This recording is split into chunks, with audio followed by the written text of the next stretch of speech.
Luar biasa, kita berjumpa kembali ya dalam pemeliharaan Tuhan, saudara. Saudara, kita harus mengerti bersama bahwa gereja itu bukan gedungnya. Gereja itu bukan bangunannya, tetapi gereja itu saudara dan saya. Alkitab berkata gereja itu adalah kumpulan orang-orang yang dipanggil keluar dari dalam gelap masuk kepada terang yang ajaib. Jadi saya percaya kita semua hari ini adalah orang-orang yang sudah dipanggil keluar. Saudara, saya beberapa waktu lalu baru sampai dari Israel, saudara ya. Ini masih agak jet lag sih. Ya, gaya padahal enggak, saudara. Ya, dan saya bersyukur, saudara ya. Ya, kenapa ya kita ke Israel? Karena bagaimanapun juga semua kisah yang ada di Alkitab itu ada di sana. Tempatnya, sejarahnya, faktanya itu ada di sana. Ya, dan saya bersyukur kemarin kita mengunjungi tempat-tempat yang bersejarah, ya. Termasuk apa yang tercatat di dalam Alkitab. Kita tahu bersama awal mula ya gereja itu ada, saudara. Ketika Yesus mati, dia bangkit. Dan dia bangkit, dia menampakkan diri kepada murid-murid. Ya, salah satu dia menampakkan diri kepada murid-murid di Tiberias, itu di pantai Danau Genesaret. Saudara, ketika Yesus menampakkan diri kepada murid-muridnya, dia berkata kepada Petrus di atas batu karang ini, ya, gerejaku akan dibangun.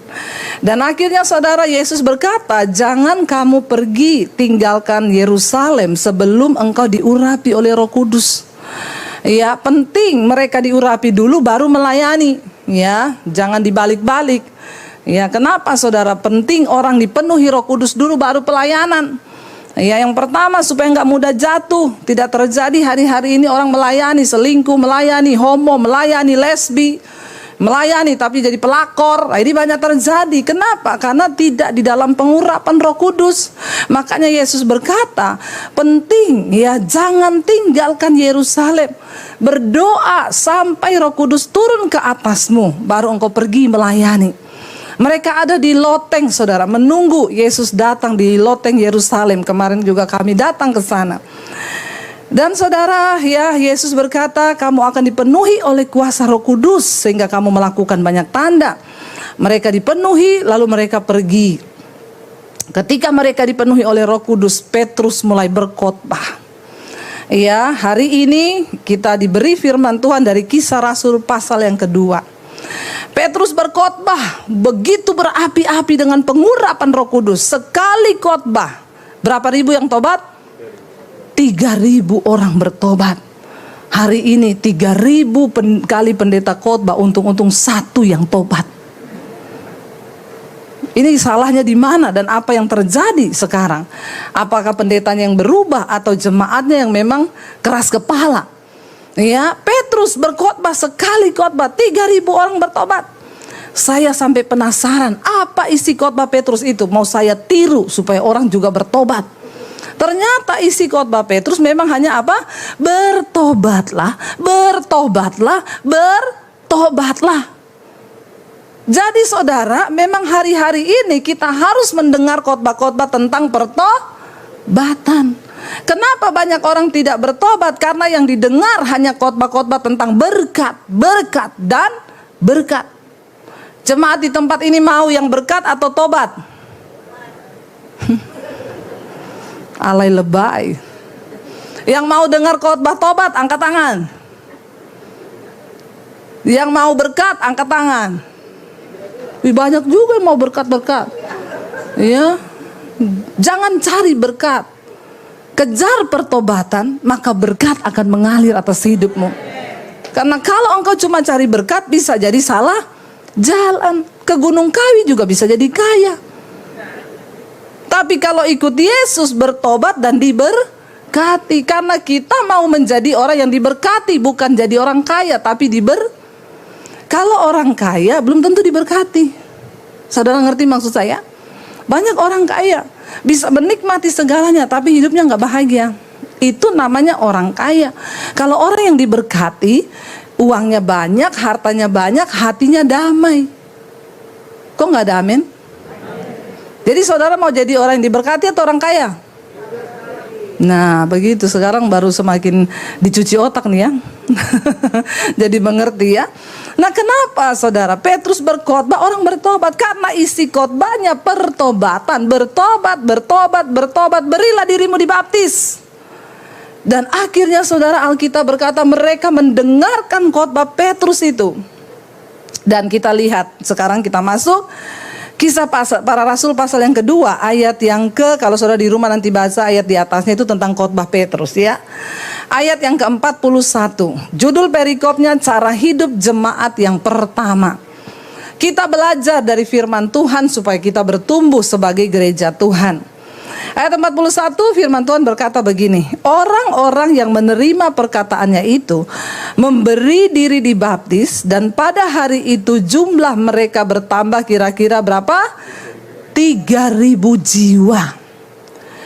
Dan Alkitab berkata mereka yang mendengarkan khotbah Petrus itu memberi diri untuk dibaptis.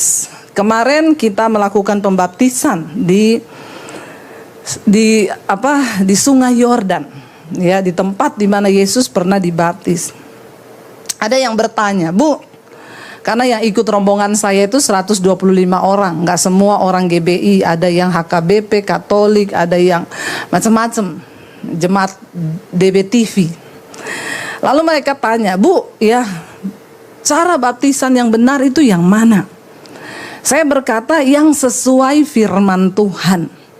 Kita nggak boleh keluar dari konteks firman yang sesuai dengan baptisan Yesus. Alkitab berkata hendaklah kamu menjadi satu iman, satu kasih, satu baptisan. Bagaimana Yesus dibaptis? Ketika pertama kali Yesus tampil, dia datang kepada Yohanes dan dia berkata, ya aku mau dibaptis olehmu. Yohanes berkata, untuk melepas kasutmu saja aku tidak layak. Tapi Tuhan berkata itu harus terjadi supaya genaplah apa yang dinubuatkan oleh kitab suci. Saya yakin kenapa Yesus harus dibaptis, supaya memberi kita teladan. Yesus dibaptis aja banyak yang gak ikuti teladannya, apalagi kalau enggak ya, itu pasti ada yang dibaptisnya disiram air sedikit, ada yang mungkin baptisannya kayak apa.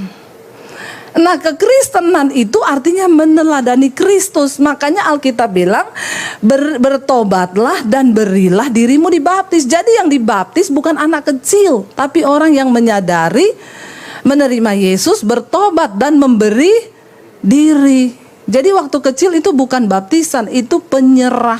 Bagaimana kita bisa bertumbuh? Awalnya adalah berilah dirimu dibaptis supaya engkau dimateraikan. Lalu yang ke-42 dikatakan di sana, mereka bertekun dalam pengajaran rasul-rasul dan dalam persekutuan, dan mereka selalu berkumpul untuk memecahkan roti dan berdoa. Mereka bertekun dalam pengajaran. Ya saudara, sudahkah engkau bertekun dalam pengajaran firman Tuhan? Saya sudah melakukan apa yang Tuhan mau. Di mesbah doa setiap malam jam 8 kita membahas dari kitab Kejadian. Ya, dan itu tidak mudah, tapi orang Kristen yang rindu, dia pengen tahu Alkitab. Ya, dia belajar. Ya, setiap malam kita bahas dari kitab Kejadian. Sesibuk apapun saya tetap menyempatkan waktu karena saya tahu ada orang-orang yang rindu di akhir zaman ini untuk mencari kebenaran. Ya, kita harus mencari pengajaran yang benar. Kemarin di Israel kami datang ke satu tempat yang mempersiapkan pembangunan bait Allah. Menorahnya dibuat lebih tinggi dari saya, terbuat dari emas murni. Ya, mereka berkata mereka sedang mempersiapkan segala-galanya. Ya, saya tanya dibangunnya rencananya di mana? Di Silo. Silo itu adalah tempat Imam Eli dulu pernah diletakkan tabut Allah di sana sekitar 400 tahun. Ya, ditaruh di sana dan Imam Eli sebagai imamnya di sana, dan Hana datang ke sana berdoa meminta anak, lalu Samuel lahir di situ karena doa Hana. Apapun itu saudara, ya ada yang nggak percaya, ada yang percaya. Gimana bait Allah akan dibangun? Seorang Amerika Yahudi sudah mempersiapkan semuanya. Saya percaya Alkitab berkata memang itu akan terjadi. Karena sampai hari ini Yahudi masih menanti Mesias untuk datang. Mereka tidak percaya Yesus adalah Mesias. Nah, kalau mereka minta terus Mesias, mereka bangun bait Allah, bisa saja yang masuk antikris. Alkitab berkata antikris bisa bikin api turun dari langit. Mujizat-mujizat akan terjadi dan banyak orang akan terseret dan percaya. Mari kita berjaga-jaga. Karena itu ya, kalau engkau mau bertumbuh, di sini dikatakan bertekun di dalam pengajaran. Kita diberi 1 hari waktu 24 jam loh. Berapa banyak waktu engkau berikan bagi Tuhan untuk mengenal kebenaran? Berapa banyak waktu engkau berikan hari-harimu hanya untuk sesuatu yang sia-sia? Kita harus memikirkan kepentingan manusia batiniah kita, saudara, hari-hari ini. Nggak bisa santai. Berlari mengejar pengajaran itu. Berlari pengen tahu lebih dalam lagi tentang iman. Dan Alkitab berkata, engkau harus siap sedia untuk memberikan pertanggungan jawab kepada semua orang yang meminta pertanggungan jawab tentang imanmu. Jangan bawa sama saya, nanti saya kenalin sama pendeta Debbie ya, kamu tanya-tanya sama dia. No. Setiap jiwa yang Tuhan percayakan padamu, itu tanggung jawabmu. Kita semua harus bekerja untuk menjangkau jiwa di akhir zaman ini. Karena itu milikilah pengetahuan tentang firman Tuhan. Isi jiwamu, isi pikiranmu dengan firman. Kenapa hari-hari ini hari-hari yang gelap? Ya, kita melihat semakin kesini. Ya, kita lihat saudara, hari-hari ini beberapa kali Presiden Jokowi, pemimpin-pemimpin dunia berkata, tahun ini tahun kesuraman, tahun depan adalah tahun kegelapan. Bagaimana kita bisa bertahan? Zaman terus berubah, keadaan berubah, resesi bisa datang. Tapi orang yang bertahan di dalam kebenaran, orang yang hidup mengandalkan Tuhan, mereka tidak akan tergoyahkan. Sebab Tuhan akan menjadi perlindungan bagi setiap saudara dan saya. Jangan takut, kejar Tuhan. Jangan nonton drama Korea terus. Bisa nonton drama Korea berjam-jam, betah saudara. Pakai acara nangis lagi. Bertobat ya. Tapi kalau dengar firman, ngantuk saudara. Ya, ayo Bapak Ibu, ibu-ibu, kalau engkau ingin suami bertobat, engkau dulu buka itu mesbah doa tiap malam. Ajak suamimu ikut. Ya, kemarin saya di Israel ada bapak-bapak bersaksi.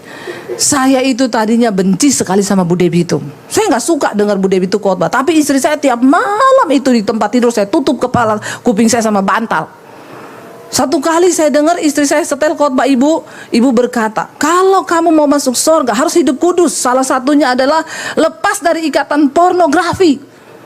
Dia kaget, dia bilang, karena saya ini hobi Bu. Hobi nonton film pornografi. Nggak usah angkat tangan di sini yang hobi.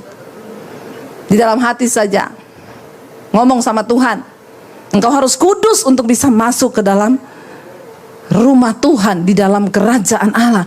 Dia bilang, sekali Bu saya dengar itu khotbah, ketika ada pengurapan Roh Kudus, saudara, firman itu tidak kembali dengan sia-sia. Dia bilang, saya datang Bu kepada Tuhan, saya menangis, saya mohon pengampunan. Mulai detik itu juga saya berhenti. Dia bilang, kalau saya lihat begitu sekarang saya rasa jijik. Wow, itu Tuhan saudara. Dan hari-hari ini Tuhan sedang mencari hati yang terbuka, yang merindukan pengajaran yang benar untuk diisi, ditabur. Hidupmu engkau perlu bertumbuh dalam iman hari-hari ini. Dunia sudah semakin tidak menentu. Negara-negara yang kuat bertumbangan satu persatu. Kalau hari ini kita di Indonesia masih santai, masih bisa melihat, masih makan, masih bisa menikmati berkat-berkat, bersyukur. Itu karena masih ada anak-anak Tuhan yang berdoa. Saya percaya pelayanan saya ini adalah pelayanan panggilan Tuhan di akhir zaman. Kita berdoa bagi bangsa. Dulu setiap malam kita berdoa untuk TNI Polri, sampai orang tuh telepon saya, Bu, kenapa sih tiap hari doain TNI Polri? Saya bilang karena mereka adalah orang-orang yang berdiri atas bangsa ini, memegang keamanan di bangsa ini. Harus ada orang-orang benar. Sekarang dibongkar Tuhan, diporak-porandakan. Itu doa-doa kita. Itu jawaban doa kita. Orang-orang tidak benar diturunkan, dihukum, supaya pada bertobat pejabat-pejabat di atas bangsa ini. Mereka berdiri sungguh-sungguh atas dasar kebenaran. Bayangkan firman Tuhan berkata, kalau hukum sudah muncul terbalik, mau jadi apa bangsa ini? Saya pegang itu, kebenaran meninggikan derajat bangsa, tapi dosa itu menjadi noda bagi bangsa. Dan semua dimulai dari gereja Tuhan. Kalau gereja tidak bertumbuh, buat apa saudara? Ngapain saudara tiap minggu datang pulang, habis transport, bensin, buang waktu, kalau engkau gak bertumbuh? Tapi bagaimana kita bertumbuh? Punyalah kerinduan untuk menerima pengajaran yang benar. Buka hatimu bagi Tuhan. Mereka berkumpul, memecah roti dan berdoa. Ayat 43. Maka ketakutanlah mereka semua, sedang rasul-rasul itu mengadakan banyak mujizat dan tanda-tanda. Saat itu Tuhan benar-benar mengurapi rasul-rasul itu. Kenapa? Karena mujizat harus terjadi supaya orang percaya bahwa Yesus itu sungguh-sungguh Tuhan. Kenapa Petrus harus berjalan di atas air? Karena pada waktu itu masih banyak orang yang belum percaya kepada Yesus. Dan dia harus memperagakan, dia harus mempertontonkan kuasanya agar mata melihat dan menjadi percaya. Orang bisa jalan di atas air itu saudara melawan gaya gravitasi bumi loh. Tidak mudah. Dan kalau bukan kehendak Tuhan gak bisa saudara. Kemarin kita di Danau Galilea ditanya, siapa yang mau berjalan di atas air dapat kalung satu. Ibu-ibu maju ke depan, saya berani. Bener bu, copot sepatu. Copot sepatu. Yakin ibu mau turun ke air berjalan? Yakin pak. Ibu punya iman? Iman saya besar. Oke. Dipanggil tim keamanan bawa pelampung. 2 orang akan mengangkat dia, dibuang dari perahu. Waktu udah datang orang, dia pakai sepatu lagi. Enggak mau saya pak. Kenapa pakai sepatu lagi? Enggak sampai iman saya. Ya, ditanya lagi, siapa yang mau jalan di atas air? Saya angkat tangan. Siram air dari botol aqua dan kita berjalan di atasnya. Jalan di atas air. Enggak perlu engkau mau mempraktekkan berjalan di atas air hari ini, buang tenaga. Kenapa hari itu harus terjadi? Karena memang Yesus harus menyatakan dirinya sebagai Tuhan. Hari ini enggak usah lu buang-buang iman untuk berjalan di Kali Ciliwung. Pakai imanmu untuk mengubah hidupmu, berkata aku mau berubah. Itu mujizat lebih besar daripada berjalan di atas air. Amin. Dan hari ini kita sudah tidak membutuhkan lagi yang seperti itu. Kenapa? Karena kita sudah percaya bahwa Yesus Tuhan. Bahkan kita bisa berkata, Tuhan aku sembuh atau tidak sembuh, Engkau tetap Tuhan bagiku. Amin saudara. Tapi hari itu mereka melihat mujizat demi mujizat terjadi. Orang lumpuh berjalan, orang buta melihat, orang mati dibangkitkan. Supaya orang-orang tidak percaya itu bisa percaya kepada Yesus saudara. Ya, dan dikatakan di sana ayat 44. Dan semua orang yang telah menjadi percaya tetap bersatu. Dan segala kepunyaan mereka adalah kepunyaan bersama. Orang itu tandanya kalau sudah bertumbuh dia tidak terikat lagi dengan harta dan kekayaan. Karena kita tahu semuanya akan berlalu. Harta kita itu hanya titipan. Ya, kepunyaan satu orang itu adalah kepunyaan mereka bersama. Bahkan ayat di bawah berkata, ya, dan selalu ada dari mereka yang menjual harta miliknya lalu membagi-bagikannya kepada semua orang sesuai dengan keperluan masing-masing. Tanda seseorang sudah bertumbuh dalam iman, tidak pelit. Bilang amin. Saudara mau tahu tips untuk Anda tidak terlilit di dalam masa resesi kalau itu benar-benar terjadi? Saudara mau dapat rahasia untuk tetap diberkati Tuhan? Siapa yang mau angkat tangan? Saya mau bilang banyak-banyaklah menabur. Kenapa mukanya berubah? Giliran dibilang menabur langsung. Prinsip dunia berkata, untuk bisa engkau simpan uang menjadi kaya, tabung sebanyak-banyaknya.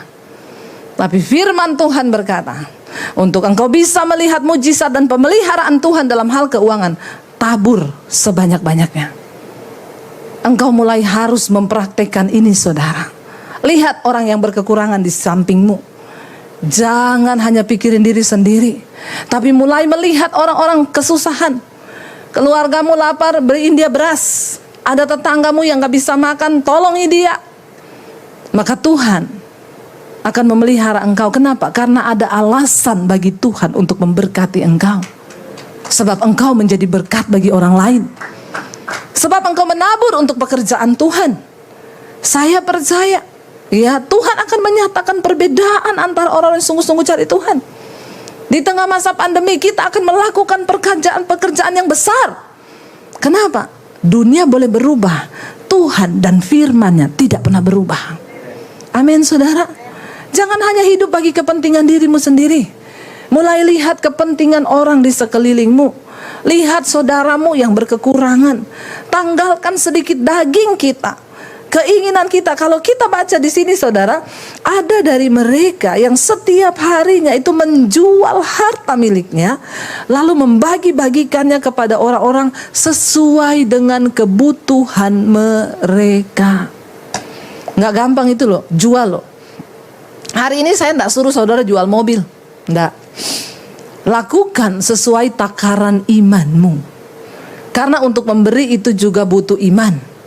Tidak semua orang mendapatkan kasih karunia itu. Banyak orang berani buat dirinya untuk gayanya, dia keluarin uang banyak. Tapi sayang, untuk pekerjaan Tuhan, untuk menabur, dia nggak berani keluar besar. Itu banyak. Tapi Tuhan mencari orang-orang yang berani bilang, Tuhan, kuasai hidupku dan hatiku. Aku mau bergerak bersama dengan engkau dalam pekerjaanmu. Kendalikan diri kita, saudara. Kalau engkau mau melihat pemeliharaan Tuhan, saudara, apa yang kita alami hari ini, itu adalah hasil taburan kita di masa-masa yang lalu. Apa yang saya bisa nikmati hari ini, itu adalah hasil taburan dari yang lalu. Saya melihat bagaimana Tuhan itu, ya, akan mempercayakan kita sesuai dengan takaran yang juga kita bisa beri. Alkitab berkata, siapa menabur banyak akan menuai banyak, menabur sedikit akan menuai sedikit. Alkitab berkata, ketika Ishak di dalam perjalanan, masa kering, kelaparan, tanahnya tandus, Tuhan bilang, tabur. Secara logika manusia, bagaimana menabur di masa paceklik, panas, terik, tidak ada air, disuruh Tuhan tabur di tanah itu. Tapi dia nggak pakai logika. Sebab mujizat itu tidak mengenal logika. Tuhan sanggup melakukan sesuatu yang bertentangan dengan logika manusia. Dia menabur di masa kering, di tengah masa kelaparan, menaburlah Ishak, dan Tuhan berkata dia menuai, dan dia menjadi kaya, semakin kaya, bertambah kaya di tengah masa kering. Saya percaya di tengah masa-masa yang sulit, Tuhan akan pakai hidup kita untuk menjadi berkat bagi banyak orang. Itu akan, sebenarnya saudara, tidak akan terjadi kelaparan atau kekeringan kalau semua, ya, sudah ada satu survei yang berkata semua harta orang-orang kaya itu dikeluarin lalu dijual, dibagikan sama seluruh penduduk bumi ini, maka tidak akan ada resesi. Tapi ya, namanya manusia. Mari kita menyadari hari ini, saudara, iman kita bertumbuh, salah satu tanda adalah dengan kita berani menabur. Berani menabur, maka kita pasti akan menuai. Dan di sini dikatakan, saudara, ayat yang ke-46, dengan bertekun dan dengan sehati mereka berkumpul tiap-tiap hari di dalam bait Allah. Mereka memecah-mecahkan roti di rumah masing-masing secara bergilir dan makan bersama-sama dengan gembira dan dengan tulus hati. Orang yang bertumbuh, dia tuh rindu selalu ada di dalam bait Allah. Pada zaman dulu itu nggak ada jam ibadah, jadi orang bisa datang kapan saja ke bait Allah. Kemarin kita juga melihat, ya, reruntuhan bait Allah. Dan Yesus berkata, satu saat kamu tidak lagi akan berdoa di Yerusalem, di bait Allah itu. Dan kamu tidak akan lagi berdoa di atas gunung-gunung seperti bangsa Israel ketika mencari Tuhan. Karena firman Tuhan bilang, engkau akan berdoa di dalam roh dan kebenaran. Dan tidak tahukah kamu bahwa tubuhmu itu adalah bait Allah. Orang yang bertumbuh imannya menjadi gereja yang bertumbuh, ya, dia akan selalu mencintai hadirat Tuhan, mencari Tuhan di dalam diri kita, dimanapun kita berada, di dalam hadirat Tuhan. Saudara, kita nggak berbicara gereja sebagai gedung, karena seperti ini. Kalau kita bicara gereja itu gedung, nanti kita pulang gedung ini kosong, nggak ada yang tinggal. Saya bahkan pernah dulu mendengar, saudara, ada orang bilang gini, Bu, ya, di pabrik ini kalau ada karyawan kerasukan dipanggilin orang pintar. Terus diusir setannya, Bu. Setannya selalu lari ke sebelah situ, Bu. Padahal sebelah situ gereja. Terus saya tanya, loh jadi orangnya kalau kerasukan setannya lari ke sebelah situ? Iya. Setannya bilang apa? Kata setan, rumahku di sebelah. Ya, karena itu hanya bangunan. Kalau dipakai cuma seminggu sekali, habis itu kosong, ya banyak setan yang datang. Karena itu firman Tuhan berkata, apa itu bait Allah? Tubuh kita. Kita harus mencintai Tuhan, biarkan Tuhan ada dalam tubuh kita sebagai bait Allah ini, saudara.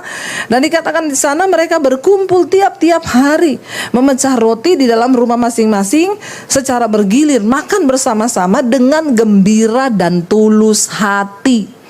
Saudara, kita ini diciptakan sebagai makhluk sosial. Karena itu kita ini harus sering kumpul-kumpul. Tapi jangan kayak orang Jawa bilang, kumpul mangan ora mangan sing penting kumpul. Ya, kita kumpul-kumpul dan makan-makan. Amin. Ya, kayak ayat ini bilang kan, mereka kumpul makan roti. Ya, jangan mangan ora mangan sing penting kumpul. Wah, itu saya enggak mau. Ya, kalau kumpul-kumpul harus makan-makan. Kok kayak orang susah loh. Masa kumpul enggak makan, saudara? Ya lapar, saudara. Ayat ini berkata, kita ini diciptakan sebagai makhluk sosial. Karena itu adalah sebuah kebutuhan di jiwa untuk kita ini berkumpul bersama-sama orang lain. Perhatikan kalau orang mulai suka menyendiri, ya, keluar dari keramaian, mau duduk di pojok, nanti duduk di sana, lama-lama ketawa-ketawa, tuh tanda-tanda. Perhatikan kalau anakmu mulai menjauh menyendiri, ya, suamimu menyendiri, istrimu suka-suka menyendiri, hati-hati. Mendekati sakit. Benar. Kenapa? Karena kalau manusia normal tuh dia suka kumpul. Tapi kumpulnya yang benar, jangan kumpul sama yang tidak benar. Saling mendoakan, saling membangun, ngobrol tentang kasih Tuhan, tentang cinta Tuhan, kita ngobrol tentang pengajaran firman Tuhan. Makanya orang itu yang suka kumpul-kumpul tuh awet muda, saudara. Kok ketawa? Ini pengalaman pribadi atau saudara nggak pernah ngumpul? Bener, kalau saudara sudah mulai mendekati stres, cepat cari teman, kumpul. Walaupun cuma kita ngopi, ya yuk ngobrol. Karena kita memang dari sananya diciptakan sebagai makhluk sosial. Ya, nanti kalau sebanyakan sendiri-sendiri, stres numpuk lah, akhirnya mulai ketawa-ketawa sendiri, lama-lama gila loh, saudara. Ya, hati-hati. Sering kumpul, saudara, dikatakan di situ makan-makan dengan gembira dan dengan tulus hati. Jaga ketulusan hati. Kita berbuat baik sama orang, tidak usah harapkan imbalan. Kita melayani Tuhan, tidak usah harapkan apa-apa. Belajar menjadi orang yang tulus hati. Istri, layani suamimu, nggak usah harapkan apa-apa, katakan. Tapi tetap harapkan dikasih uang. Karena kalau enggak belanja, enggak masak nanti bapak-bapak, ya. Jangan harapkan apa-apa supaya kita enggak kecewa. Hidup ini tulus-tulus saja. Ya, nanti kalau kita enggak tulus, oh itu orang ya, saya sudah begini, tapi dia itu ternyata begini, kita kepahitan lagi. Ya, hidup kita jadi tercemar lagi. Ya, dikatakan di situ dengan tulus hati. Bangun persahabatan dengan hati yang tulus. Engkau juga memberi kepada orang tulus aja, jangan ada embel-embel di belakang. Nanti semakin hari semakin terluka, kecewa, akhirnya kepahitan. Tapi kalau kita menabur, memberi dengan tulus hati, Tuhan yang akan membalaskan. Tetap berbuat baik, karena setiap benih baik yang kau tabur itu nilainya tetap di hadapan Tuhan. Sebab Tuhan yang menimbang. Tapi kalau engkau taruh harapan pada manusia, maka hilang semua, Tuhan gak akan balas itu. Ya, lalu ayat yang terakhir dikatakan di sana, sambil memuji Allah dan mereka disukai semua orang, dan tiap-tiap hari Tuhan menambah jumlah mereka dengan orang-orang yang diselamatkan. Kenapa, saudara? Alkitab berkata orang yang imannya bertumbuh, ya, dia menjadi gereja yang bertumbuh. Dia selalu memuji Allah dan dia disukai semua orang. Mari kita introspeksi diri. Apakah kita ini jadi pribadi yang disukai? Atau kalau kita datang orang bubar? Ya, kita datang orang, yes dia datang, senang gitu ya. Tapi ada orang-orang kalau dia datang lagi, bubar yuk, bubar. Ya, coba cek saudara. Ya, pertama tanyalah kepada suamimu atau istri. Ya, tanya suami, suami tanya istri. Ya, apakah saya ini menjadi pribadi yang menyenangkan? Tolak ukurnya, coba istri sekali-sekali tanya suamimu, Pak, aku mau keluar kota ya, 1 minggu. Kalau suamimu jawab gini, kok cuma 1 minggu, 1 bulan dong. Itu tanda-tanda bahwa engkau itu belum bertumbuh, makanya suamimu gak suka dekat-dekat kau. Ya, hati-hati. Sebaliknya juga suami begitu. Ya, apakah kita ini dirindukan di rumah oleh anak-anak kita? Ya, oleh orang-orang di sekitar kita, atau hidup kita ini jadi batu sandungan, orang tuh muak lihat kita. Tanda orang yang bertumbuh itu dia disukai banyak orang. Kayak saya ini loh. Ya, nggak usah ngece. Kita harus disukai banyak orang, saudara. Karena ada pengurapan Tuhan atas hidup kita. Dan karena itu Tuhan tambah jumlah orang yang bertobat. Kenapa? 1 orang bertobat, dia cerita sama temannya yang belum bertobat. Kamu tahu nggak? Aku tuh mengenal Yesus. Dahsyat Tuhan itu. Aku diubahkan. Tadinya aku merokok, aku disembuhkan Tuhan. Tadinya aku homo. Saya ketemu dengan orang homo beberapa waktu yang lalu. Dia bersaksi kepada saya, Bu, saya ini tadinya homoseksual.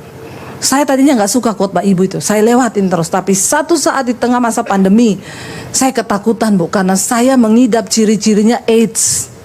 Saya takut mati. Lalu saya periksakan diri dan benar saya reaktif, Bu. Saya cari Tuhan, saya dapat khotbah ibu.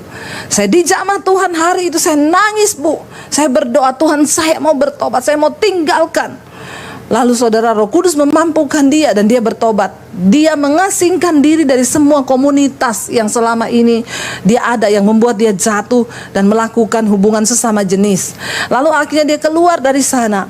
Dan puji Tuhan dia doa puasa, ketika dites lagi negatif. Saya bilang Tuhan sudah menunjukkan kasih karunia-Nya kepada kamu loh. Jangan main-main. Dia berkata, iya Bu, saya sekarang mau dipakai Tuhan. Saya mau selamatkan orang-orang yang dari dunia sana. Tapi saya tidak mau mencobai Tuhan. Saya nggak mau jatuh lagi di tempat yang sama. Karena itu setiap hari, Bu, saya ikut mesbah doa, saya ikut mesbah syukur, di mobil, di kantor, saya dengar khotbah ibu. Itu namanya orang niat mau bertobat. Jangan main-main dengan dosa. Ya, pertama ciri orang bertobat itu tinggalkan dosa, serahkan dirimu kepada Tuhan, bertobat. Yang selingkuh, bertobat. Yang kepahitan, buang kepahitan, lepaskan. Doa buat orang yang menyakiti engkau. Ayo saudara, kita berlomba-lomba di akhir zaman ini untuk kita boleh mencapai perkenanan Tuhan. Amin. Ya, supaya Tuhan berkenan, supaya satu saat Tuhan datang, kita layak untuk masuk di dalam kerajaan-Nya yang mulia. Ya, jadi saudara, siapa tahu kita lagi di sini, Tuhan datang, kita diangkat semua. Ya, rajin-rajinlah dengar firman. Lagi dengar firman kan kudus tuh, Tuhan datang. Jangan lagi di night club, Tuhan datang tertinggal saudara. Ya, rajin-rajin bersekutu dengan anak-anak Tuhan supaya kita ini mengalami perkenanan Tuhan. Saya undang para tim pujian penyembahan. Saudara, jangan takut dengan nubuatan-nubuatan apa yang akan terjadi tahun depan. Memang semua itu akan menimpa. Kesusahan besar akan terjadi. Tapi kita percaya bahwa pertolongan kita itu datang dari Tuhan. Bahwa Dia yang pegang kendali atas hidup kita. Bahwa hanya Tuhan yang sanggup memberi kita kekuatan untuk melewati setiap badai.